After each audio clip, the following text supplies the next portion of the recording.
What is the American dream to you?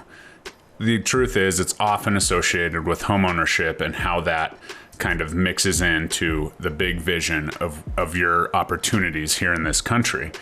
This month, July, halfway through 2023, we're going to look back at a little bit of the market that was the last 6 months, the opportunities that lie in the next 6 months as we close out and move into 2024. And so that's really what we're going to talk about with this month's market update, talking about stats, talking about all of this, but truly your vision and the American dream that will allow you to write your own story and have a happy ending. So stay tuned.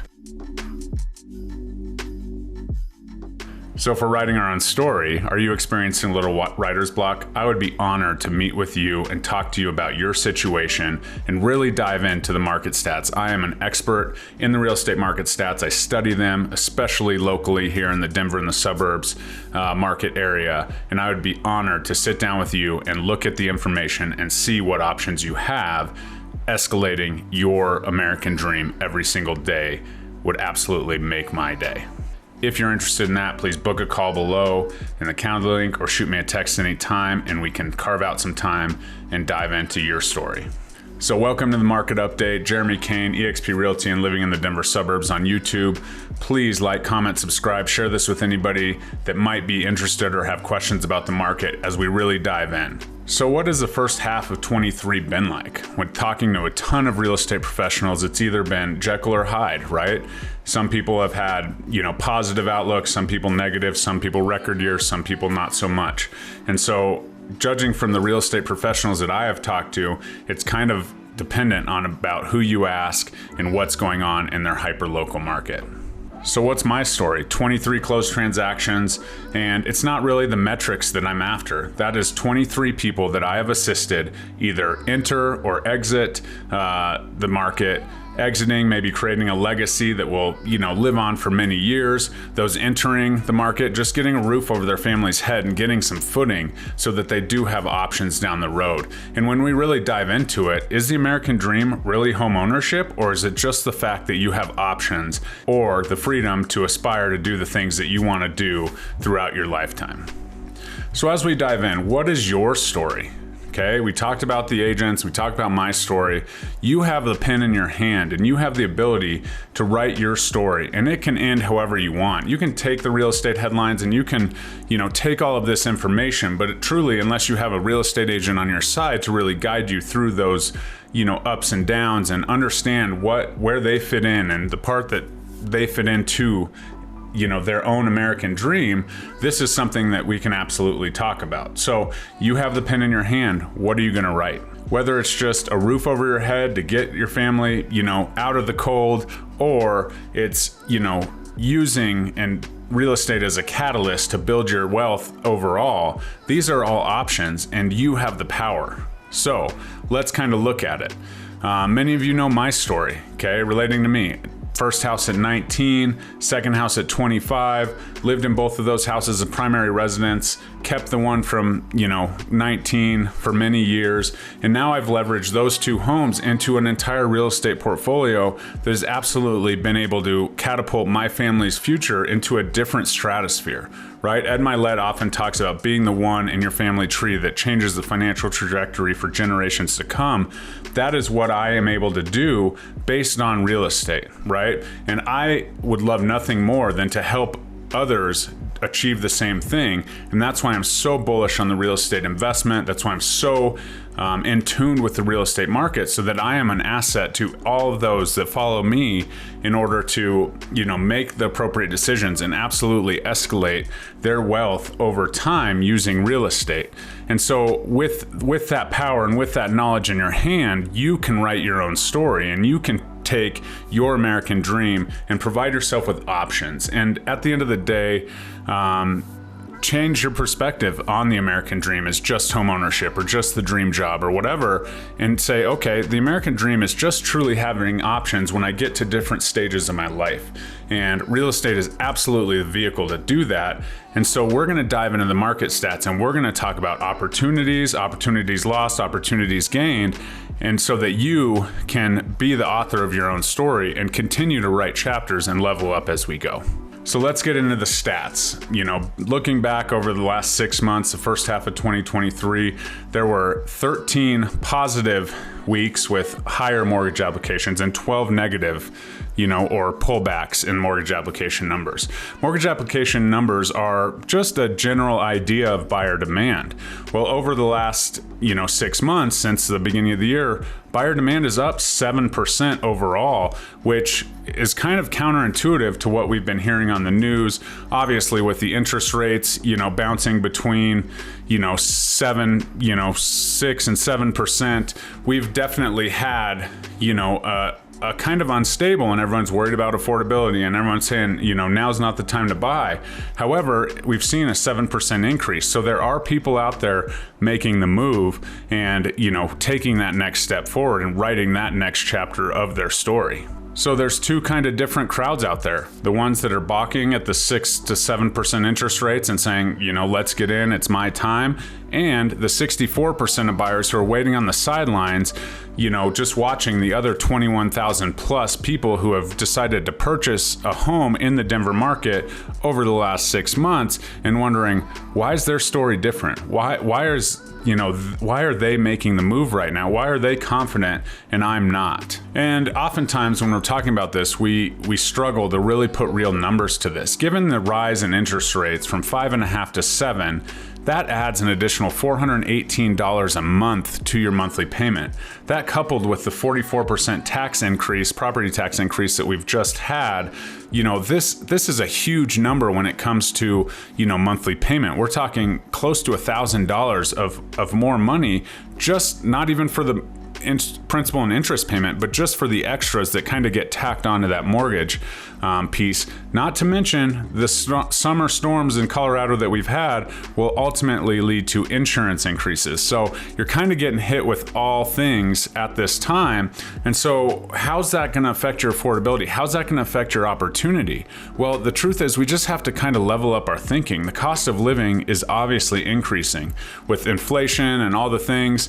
We just have to get used to paying a little bit more for our housing, because regardless of if you get on the train and you become a homeowner, that trickles down right into rent payments, right into those mom and pop investors that are leveraging loans in order to, build wealth, like myself.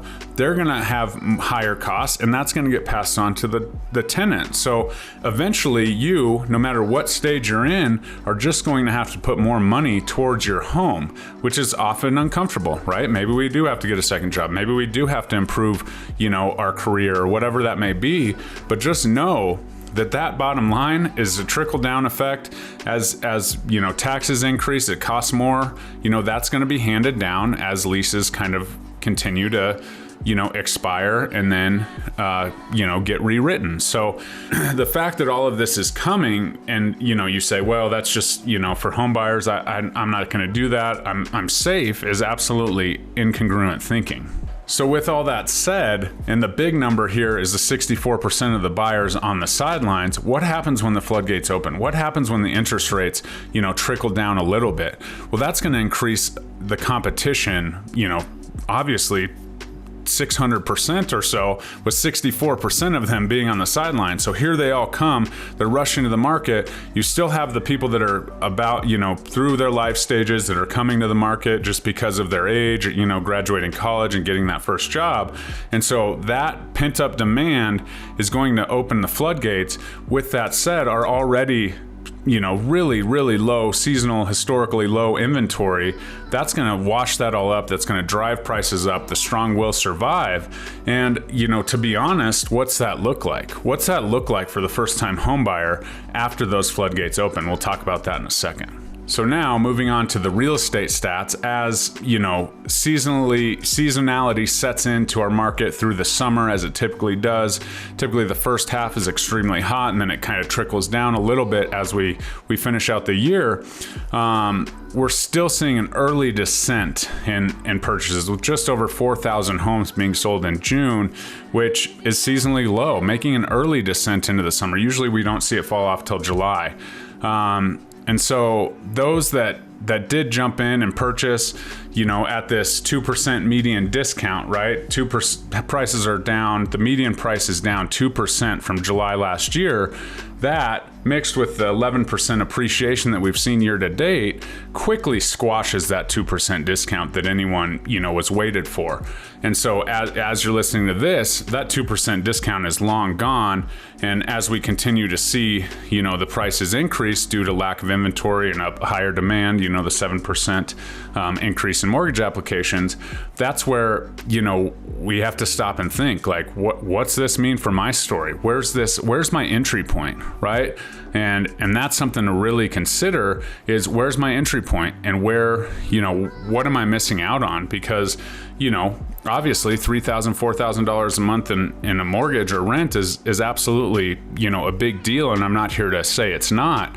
However, if that's the case now, and there's people coming to the market and there's people taking advantage, what happens when the other 64% come to the market and they're sick of waiting and they're sick of, losing out on that appreciation? And I'm going to go out on a limb here and just say, as we move through this, opportunity, with all the forecasts saying spring of 2024 are going to be absolutely crazy, I would almost say that a single income first-time home buyer may be very well priced out of the market by this time next year, because we're going to see those rates drop a little bit as the economy gets in order.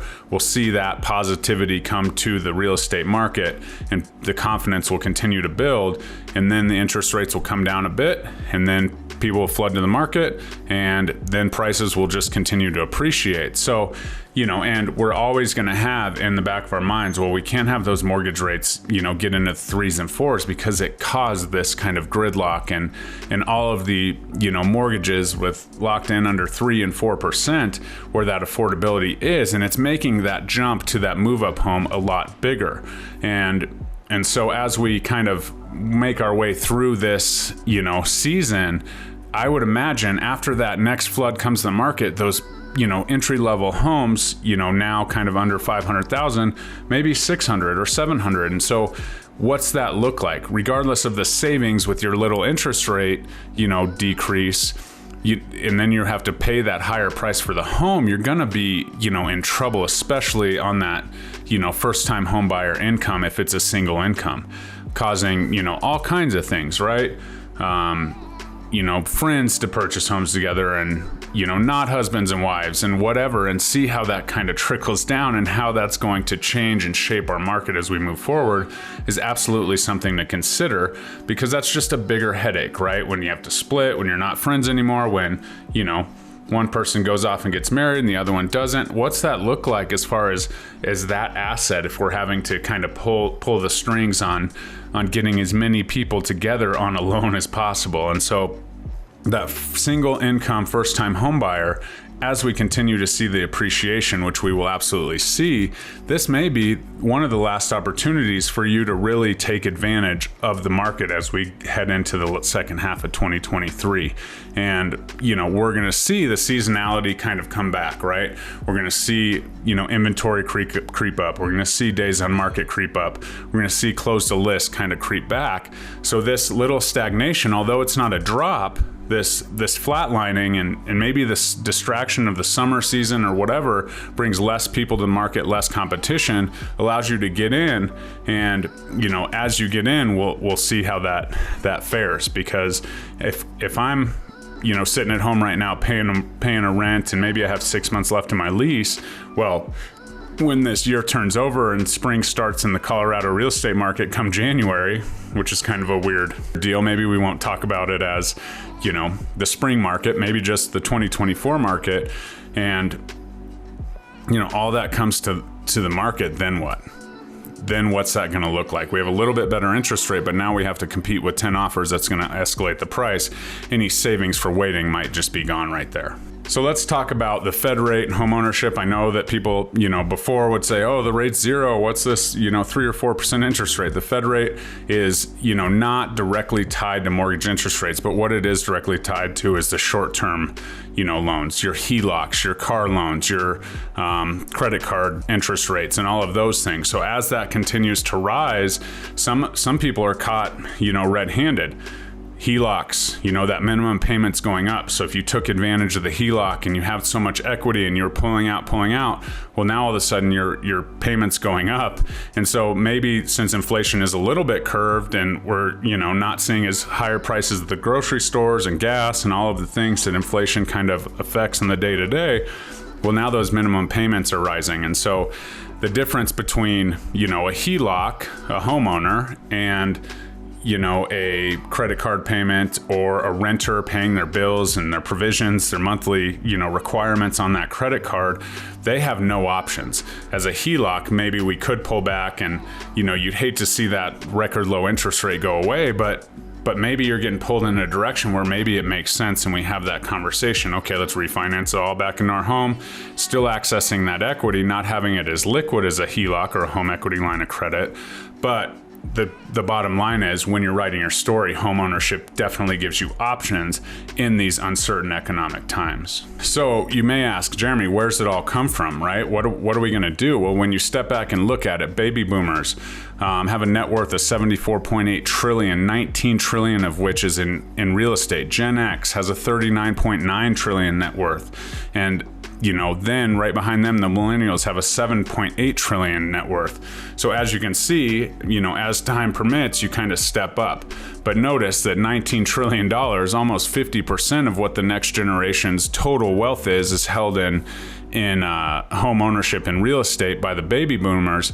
As that kind of turns over and things, the real estate market will definitely be affected. But the bottom line is, people have the liquidity and they have the ability to go out and spend. It's just, what are we spending that money on? As the economy kind of softens and we kind of, as long as that settles out, then as people enter the real estate market with this net worth, with that, armed with a ridiculous amount of liquid net worth, there is options in real estate. It's just, do we really want to do it, or are we going to continue spending on boats and cars and all of the luxury items, or are we going to take a step back and write our story, have a different ending to our story, where we get into home ownership and we start purchasing things using our net worth and allowing us to leverage loans and mortgages in order to continue to build that net worth as we go. That's where the balancing act has to happen. Is we have to have the ability to take that liquid money and put it in assets that are going to appreciate versus other things that we spend money on, clothes and material things that maybe aren't really helping our net worth build. And so as we see those changes in the real estate market, and as you have this opportunity of seasonality before the predicted, chaos of 2024 spring, is this the perfect time, the perfect season for you to get in, even though we are strapped with the headlines of high interest rates and, affordability crisis and all of these, headlines? Take a step back and say, okay, in my story, is it about getting in right now? Is it about starting my American dream? Because the American dream is options at the end of the day. And so what options do we have? As homeowners, are we going to continue to, try and fit and bend and flex into, a space that doesn't make sense for us? Maybe we've had, another family member, now we're working from home and we need those offices. Are we going to continue to try and just take this little home and infiltrate spaces into it because our interest rate's so low? Or are we going to get off the hamster wheel and say, okay, how can I leverage that? Can I rent that out? And can my cash flow cover the increase that I'm going to see in my move-up home? What options do we have in order to get off the hamster wheel of, constant home repairs and constant changing and moving our offices around and finding that perfect lifestyle? Or if we're renting, are we going to say, okay, I have to do something different. I have to get off this hamster wheel of renting because I'm just continuing to pay someone else's wealth. And, maybe it is a little bit of a stretch. Maybe I do have to kind of save a little bit more money and maybe I do have to shop for groceries over here instead of over here in order to, dedicate a little more money to my mortgage so that I'm, building equity and getting a foothold in this wild ride. Because when the floodgates open, you're either going to be on the top of the of the current or the bottom. And if you're on the bottom, you're gonna, be fighting and doing everything you can. If you're on the top, you're gonna benefit as a homeowner right out of the gate, right? Once this kind of tide turns and 64% either get sick of sitting on the sidelines or have, incentive to enter the market, as a homeowner, your property value is going to increase because there's not going to be a ton of inventory yet. And, you're going to benefit from that. So you're going to be on top of the wave, riding it. You'll have your home, you'll have your foothold, you'll start building that equity. And so if it may not be your dream home, well, the truth is that starter home is going to increase in value, giving you the option at some point, again, the options of the American dream, to cash out and get into that step-up home, and then the move-up home, and then, the dream home. And that's when the American dream is really procured, is when you do have the options. When things get a little bit tough, well, can I leverage my equity, or can I rent my house out and move across the country because at this opportunity, or what are those options that you have? And as the American dream kind of does this, I see the second half of 23 as a perfect time to get in, move up, cash out, whatever you might be, considering as your next move. That's why I want to talk to you. That's why I want to be a part of your story, and so that we can write the right ending to your American dream, and so you can be done with that story and you can have options. So I hope that helped. I know I kind of went on analogy crazy here. The truth is, the first half of 2023 was absolutely something we've never seen, just like the second half of 2023 will be the same. I just want you to be informed and you to make the right decisions, because as I have changed my life through real estate, this is a perfect opportunity to get in. And some people always ask, Jeremy, would you buy a home right now? I will be straight up and honest with you. I wrote an offer last week on a home, an investment property with even higher interest rate because it's an investor loan. We did not get it, but we're out there, we're in the market, we're trying to, build what we can, and continuing to secure that, spot on the family tree is the one that changed it. And so I would be happy to be a part of your story. Please like, comment, subscribe, reach out anytime, and I would love to have a private call with you to help you write the next chapter of your story. We'll talk to you later. Bye-bye.